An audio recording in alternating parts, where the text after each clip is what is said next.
Honoráveis ouvintes, sejam muito bem-vindos a mais um episódio do Extramuros Podcast. Sou Washington Clark dos Santos, seu anfitrião. No conteúdo de hoje, utilizando como pano de fundo as reflexões expressas em uma conferência no ano de 2007 do então chefe de polícia de Los Angeles, Bill Bratton, na qual ele discorre sobre a relação entre a academia e a polícia, desafia pesquisadores, defende a eficácia policial e instiga uma colaboração mais estreita entre esses dois mundos aparentemente distintos, tenho a honra de receber o mestre Nelson Gonçalves de Souza, visando explorar como as citadas reflexões ecoam na prática policial e na pesquisa em ciências sociais. Dando-lhe as boas-vindas e agradecendo por aceitares a meu convite, mestre, peço que se apresente, por favor. Em primeiro lugar, agradeço a oportunidade para estar me manifestando a respeito de um tema que me é muito caro, a questão da pesquisa e da segurança pública. E me apresentando, meu nome, como já foi dito por você, Nelson, eu sou doutor em psicologia social com ênfase em educação policial, educação e treinamento policial, mas para além disso eu tenho outras especializações na área de administração pública, tenho um mestrado na área de gestão do conhecimento e tecnologia da informação, e fui policial militar especificamente, durante 33 anos da minha vida, atuando na ativa, mas continuo sendo agora na reserva, tratando de questões que são afetas a aspectos relacionados à segurança pública. Venho realizando pesquisas, e escrevendo sobre essas questões ao longo da minha vida toda. E mais recentemente eu passei a integrar o Centro de Pesquisa em Avaliação e Tecnologias Sociais do Instituto de Psicologia da Universidade de Brasília, local onde, obviamente, eu terei a oportunidade de conjugar tanto a minha experiência quanto a experiência prática, quanto a experiência acadêmica nas pesquisas que, eventualmente, a gente conseguir conduzir junto ao centro. Qual a tua análise acerca da relação histórica entre profissionais da segurança pública e os pesquisadores? Washington, no Brasil, essa é uma situação um pouco controversa. Obviamente, a gente tem observado que em países, especialmente os países de língua inglesa, os países anglo-saxões, eles têm uma vertente muito forte na questão da pesquisa, da metodologia, do método científico, inclusive relacionado com a área de justiça criminal ou segurança pública. Isso não é tão verdadeiro assim no Brasil, porque parece que há uma disputa bastante interessante por se apropriar do tema da segurança pública, tanto pela área do direito, quanto pela área da sociologia, quanto algumas outras áreas, até mesmo a administração. E a própria área de segurança pública no Brasil, que envolve aí a atividade policial, não só, mas também, parece que até hoje ainda tem uma dificuldade de se alinhar com a academia no sentido de introduzir vamos dizer assim, nos seus contextos, tanto no processo decisório quanto nas práticas diárias, as questões relacionadas ao método. Então,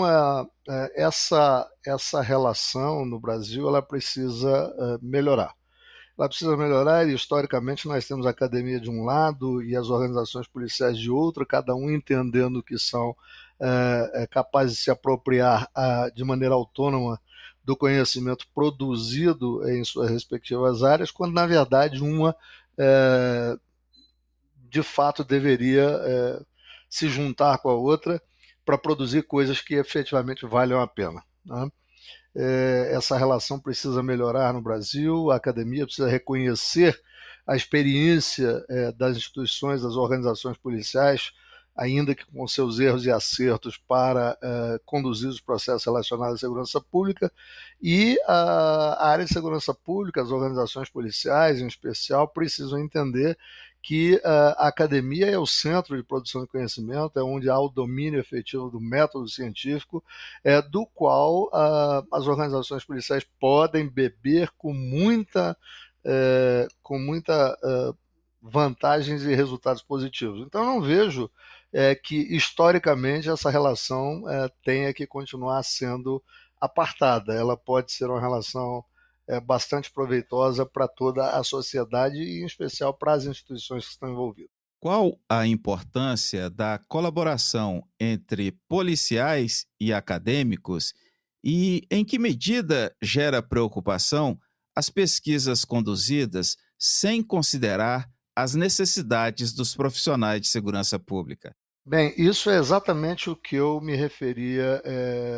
na minha resposta anterior.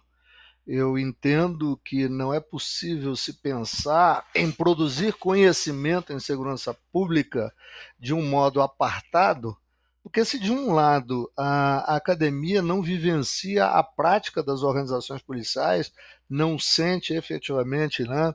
as reais condições em que os policiais estão envolvidos, seja na investigação, seja no policiamento regular, elas não terão uma clareza a respeito de quais são as variáveis que estão envolvidas para que esses profissionais tomem tal ou qual decisão. Da mesma forma, as organizações policiais e os seus integrantes, se não entenderem como a academia funciona em termos de produção de conhecimento, dificilmente conseguirão transformar aquilo que eles aprendem ao longo da prática em algo que seja uma solução durável, uma solução duradoura, uma solução que possa ser replicada sempre que o mesmo contexto se configure, porque é exatamente para isso que se produz conhecimento, né? O conhecimento produzido através do método científico, ele existe exatamente para a gente criar padrões que sejam replicáveis em situações análogas, de modo que as organizações policiais, diante dessa relação junto com a academia, que faça com que o conhecimento produzido possa ser replicável para outras situações similares, me parece algo extremamente vantajoso para as instituições policiais de todas as maneiras. De modo que eu penso que, se de um lado é preciso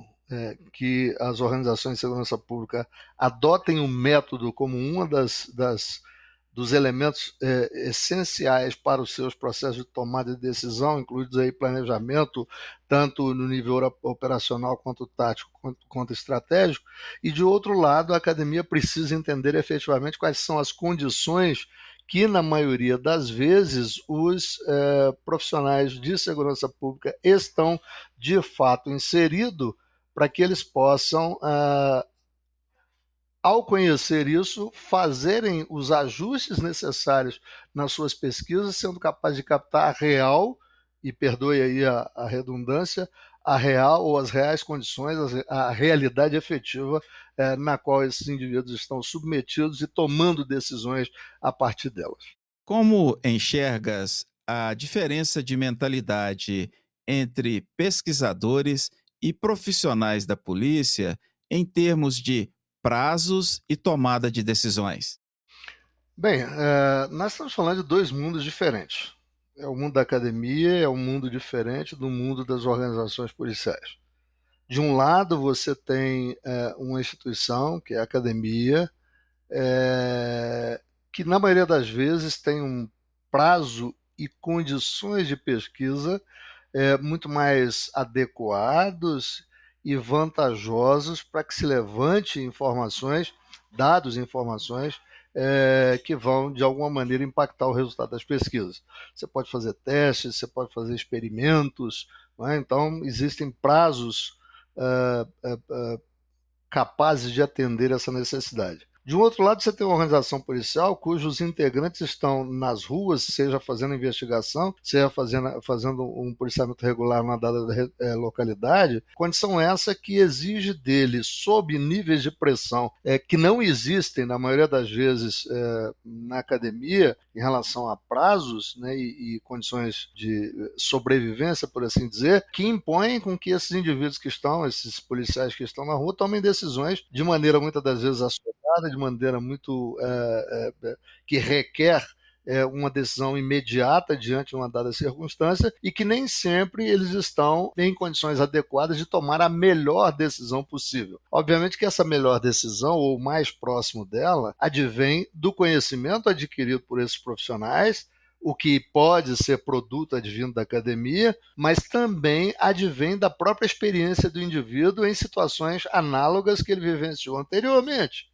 Situações nas quais ele vai avaliar, ainda que seja ali em frações de segundo, e vai admitir que numa dada situação a decisão que ele está prestes a tomar funcionou ou não funcionou. E aí ele decide o que ele vai fazer naquela fração de segundos, naquela fração de minutos. E isso nem sempre é capaz de ser observado em processos metodológicos levados pela academia, que muitas das vezes trabalha basicamente não com a totalidade das situações ou dos indivíduos, mas trabalha com uma fração deles, que nós chamamos de amostra, não é? E na amostra, como o próprio nome diz, ela não é a real representação da realidade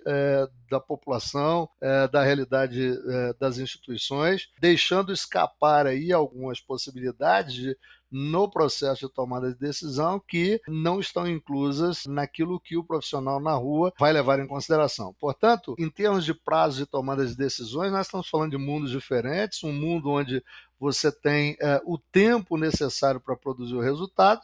e num outro mundo onde o tempo é o fator mais escasso no seu processo de tomada de decisão. Função disso, são dois contextos diferentes que, embora eu entenda que precisa ser buscada uma convergência entre o conhecimento que é transmitido para os profissionais de segurança pública através da capacitação contínua, né, do treinamento contínuo, ou seja, da educação continuada, mas que não considerará, por pura impossibilidade, todas as variáveis que estarão diante do indivíduo policial na hora e no momento da tomada de decisão. Quais os benefícios da efetivação da ideia de que a polícia deve ser vista preponderantemente como prevencionista ao invés de socorrista? Em primeiro lugar, gostaria de trazer a afirmação, que não é minha, é de um dos ícones da sociologia, Emile Durkheim, que diz que não existe sociedade sem crime. Consequentemente, não existe sociedade sem polícia na acepção mais plena do vocábulo, ou seja, no sentido de que sempre haverá alguém cometendo um crime, sempre haverá alguém na busca de impedir que esse crime seja cometido. Isso é histórico no desenvolvimento da humanidade. Com isso, é importante dizer o seguinte: o ideal é que todos os órgãos responsáveis pela atividade de polícia, seja ela de que natureza for, seja no trânsito, seja em relação à prevenção criminal, seja em relação à postura, né, nos municípios, toda atividade preventiva existe para evitar que o delito, a infração ocorra, que é a situação ideal para a sociedade, né? Infelizmente, as situações de prevenção, elas não são as mais presentes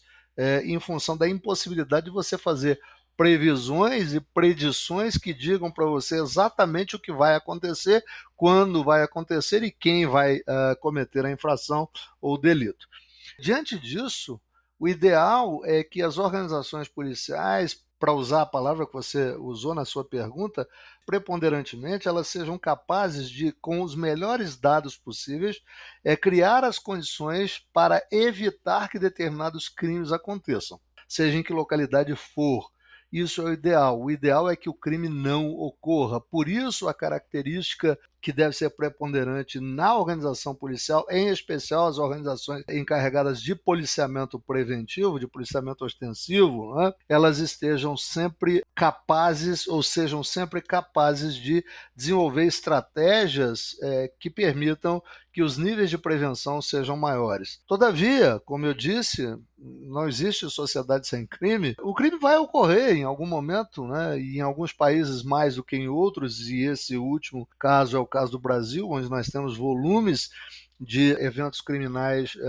muito superior à grande maioria dos países no mundo. A atividade preponderante da polícia acaba sendo aquela de socorro. A atividade que mais se torna presente no dia a dia da polícia em função de que, em não podendo estar presente o tempo inteiro em todos os lugares, a polícia não tem condições de fazer o nível de prevenção ou de oferecer o nível de prevenção necessário. Nesse caso, ela acaba sempre chegando depois, simplesmente para coletar os dados e, a partir daí, iniciar um processo de investigação que permita levar aos autores da infração do delito, o que nem sempre acontece também por vários fatores que talvez não seja interessante a gente comentar nesse momento. Então é importante que a ideia de prevencionismo deve ser, sim, não a visão de mundo da polícia, mas da sociedade como um todo. Prevenir é muito mais barato do que remediar, é muito mais barato do que atuar depois que o crime ocorre, porque, apenas para te dar um exemplo, quando acontece um homicídio na sociedade, várias são as áreas do poder público que terão que atuar, e não só a polícia, para que esse crime seja elucidado. Da mesma maneira, quando você tem um incidente ou um acidente de trânsito com vítimas, especialmente vítimas fatais, você tem todo um conjunto de ações que o poder público acaba tendo que desenvolver com custo de tempo e recursos para que, de alguma maneira, essa situação não só seja remediada naquele momento, como também através do sistema de saúde, através do sistema de mobilidade urbana, como também na criação de mecanismos de prevenção para que novos fatos dessa natureza, novos fenômenos não voltem a ocorrer. Prevenir é algo que deve ser perseguido todo o tempo por todas as instituições do Estado, não só pela polícia, não só pela área de segurança pública, porque educação também é uma forma de fazer prevenção, saúde também é uma forma de fazer prevenção, trabalho também é uma forma de prevenir, e assim por diante, né? Ocupação adequada, ordenada do espaço urbano é uma forma de prevenir, e assim por diante, né? Podemos falar aí várias horas sobre essa situação em específico de prevenção, não é o caso aqui, mas é importante que a prevenção é algo que não está ao encargo exclusivamente da polícia no âmbito da segurança pública. A segurança pública é muito mais do que simplesmente a atividade policial. Acreditas também que as características estruturais da sociedade são as causas principais do crime? Por quê? Bem, de alguma maneira eu comecei a responder essa pergunta sua na minha resposta anterior.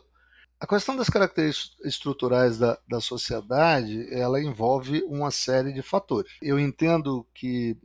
o fenômeno criminal, ele é multifatorial, ele acontece, o indivíduo comete crime por uma convergência de fatores que envolvem aspectos relacionados à educação,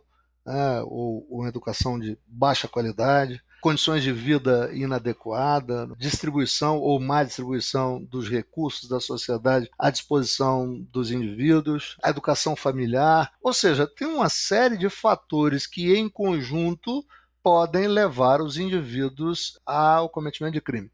E por que eu estou dizendo podem levar? Porque nem todos escolhem o crime como um caminho. Aliás, a grande maioria não escolhe o crime como caminho, apenas alguns indivíduos. O que soma-se às variáveis anteriores que eu falei, outras variáveis que precisam ser investigadas, que têm natureza psicossocial e que podem concorrer efetivamente para que o indivíduo decida tomar o crime como um caminho. Porque também existe um fator aí de arbítrio, de decisão. Se não houvesse um fator de arbítrio, nós não teríamos indivíduos que vivem sob as mesmas condições fazendo escolhas diferentes. indivíduos que escolhem não cometer crimes e trabalhar, ser contributivo para a sociedade, e outros indivíduos que escolhem cometer crime. Então não é possível, em hipótese alguma, você, para além das outras variáveis já elencadas, você também não considerar a variável arbítrio, ou seja, escolha, decisão de cometer o crime. Eu entendo que esse conjunto, cada um atuando em maior ou menor grau sobre o indivíduo, podem concorrer sim para que ele cometa crimes. Obviamente que eu aqui não estou fazendo alusão a crimes que são cometidos em situações muito específicas. Obviamente que, por exemplo, quando eu falo de homicídio, apenas para citar um caso específico, nem todos os indivíduos que cometem um homicídio são criminosos no sentido mais psicossocial do termo, como outros que cometem um crime porque efetivamente decidiram fazê-lo. É o caso, por exemplo, de um pai que está diante de uma situação em que sua filha está sendo violada à força, no caso de um estupro, e que ele, em função do quadro psicológico que ele se vê submetido naquele momento, ele comete um homicídio. Obviamente que esse indivíduo cometeu um crime, porque assim está definido no Código Penal brasileiro, que é o matar alguém, artigo 121. Mas os fatores que levaram esse indivíduo a cometer um crime com resultado morte não são os mesmos fatores que levaram um indivíduo a, nas ruas, cometer um roubo e matar a vítima desse roubo.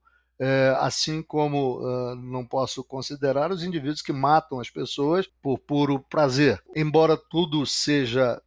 sejam comportamentos criminais, as condições que levam os indivíduos a cometê-los são completamente diferentes. Por isso é importante, quando nós dissemos que as causas principais de crime estão radicadas na própria sociedade, isso é verdade sim, mas precisamos entender essas causas em cada um dos casos em que ocorre o fenômeno, para que nós não possamos generalizar de maneira totalmente desautorizada pela realidade que cerca a ocorrência do fenômeno. No Brasil, qual a capacidade da polícia de controlar o comportamento humano e impactar positivamente a redução do crime? Para que a atividade policial na sociedade produza impactos positivos na redução da criminalidade, é preciso que alguns fatores anteriores sejam alcançados. A polícia não age de modo autônomo, ela não age por livre arbítrio. Ela age em condições, obviamente, normais, em condições legais, sob a tutela de uma legislação, de acordo com aquilo que a lei determina. Então, a polícia não pode agir ao seu bel prazer, o que significa dizer que o impacto no comportamento humano dos indivíduos também tem a concorrência da legislação, né, de uma legislação que seja responsabilizante, ou seja, uma legislação que seja capaz, de maneira objetiva, a identificar um comportamento criminal e sancionar esse comportamento criminal de maneira que o indivíduo se sinta de fato responsabilizado e que, uma vez responsabilizado, e quando eu digo responsabilizado, é submetido ao devido processo legal e, se achado culpado, ser levado às penas que a justiça assim o determinar e cumpra essas penas com as condições adequadas para que ele possa retornar em algum momento posterior para o seio da sociedade com a compreensão clara de que ele de fato cometeu um crime e que ele não pode cometer o crime novamente. Nesse sentido, é muito importante que um conceito utilizado muito em criminologia, sociologia, psicologia social e na própria segurança pública, que é a ideia de certeza da punição. Uma das coisas que efetivamente altera o comportamento dos indivíduos, reprimindo-os no cometimento de crimes, é a certeza de que a sociedade, ao encontrá-lo culpado, obviamente sempre a partir do devido processo legal, ele tenha a certeza de que ele irá cumprir a pena dele, por mais dura que ela seja. Porque, queiramos ou não, o indivíduo que comete um crime contra alguém da sociedade, ele passa a estar em dívida com essa sociedade e ele precisa, de alguma maneira, pagar por esse crime, por esse prejuízo, inclusive um prejuízo vital, que é a retirada da vida de alguém. Ele precisa pagar por isso, ele precisa responder por isso. Eu entendo que, no caso brasileiro, a gente ainda precisa caminhar muito para que cenários dessa natureza se configurem. Seja de um lado da legislação que se torne efetiva, fazendo com que o indivíduo obrigatoriamente cumpra aquilo que precisa ser cumprido para que ele de fato demonstre, ou para que a sociedade de fato cobre dele a responsabilidade pelo crime que cometeu, e aí eu falo da certeza da punição, mas que também o Estado seja capaz de dar a ele as condições de, ao longo do cumprimento da sua pena, ter de fato condições efetivas de repensar o seu próprio comportamento, de compreender aquilo que ele cometeu em prejuízo da sociedade e que ele saia de lá como um novo cidadão, um cidadão com expectativas de comportamentos melhores, mais produtivos e construtivos na sociedade. Então, assim, é dependente, sim, o trabalho da polícia de fatores antecedentes. Agora, uma polícia que trabalha sob a lei, mas trabalha corretamente, tem o apoio de todo o sistema de justiça criminal para o seu trabalho, eu tenho absoluta certeza de que ela tem condições de impactar positivamente nos processos de redução do crime, e existem experimentos e casos aos borbotões registrados na literatura especializada demonstrando isso. Muito esclarecedor, mestre. Agora, antes de prosseguirmos com outros questionamentos, gostaria de informar aos honoráveis ouvintes do Extramuros Podcast que, dada a riqueza e profundidade das reflexões do nosso entrevistado, decidi dividir esta conversa em dois blocos. Na próxima semana, continuaremos a explorar as lições do mestre Nelson Gonçalves sobre a interação entre a academia e as organizações policiais e seu reflexo na segurança pública. Sigam atentos para a segunda parte desta entrevista fascinante. Até lá!